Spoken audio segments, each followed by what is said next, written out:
закон. И ние пак ќе кажам, гледаме бизнис планот, не даваме шаблони, туку гледаме што таа инвестиција надолго ќе биде бенефитна за Македонија. Така да во аспект државната помош, ако сака да дискутираме, од кога сум ја во дирекцијата за ТИРС, секоја година го мериме ефектот на дадена државна помош врз основа на уплатите во буџет. Тоа е нешто мерливо и лесно споредливо. Не го гледаме ефектот на вработувања, ефектот на исплатени плати, нето плати, бруто плати, што гледаме вкупните уплати на буџет од компаниите кои добиле државна помош.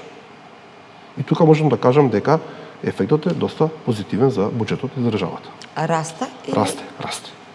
Зашто кога правевме анализа беше на секое вложено... Тоа беше заклучно 24-та. Да, заклучно 24-та, тоа беше дека 380 милиони евра државата, 138 беа ќе ви кажам точно, ги имам тука бројките.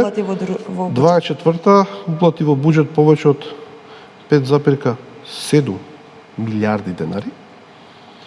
Вкупна држава помош некаде околу 2 милиарди нешто, околу 2,5 до 3%. 2,5 до 3,5 пати. Задоволни ли сте од ефектите? Сега 25-та да ви кажам. Вкупни уплати во буџет повеќе од 6,3 милиарди денари. Државна помош, заклучно со податоци што ги имаме за месец март, се исплатени околу милиарда денари. Ефектот е 5 до 6 пати поголем. 25-та.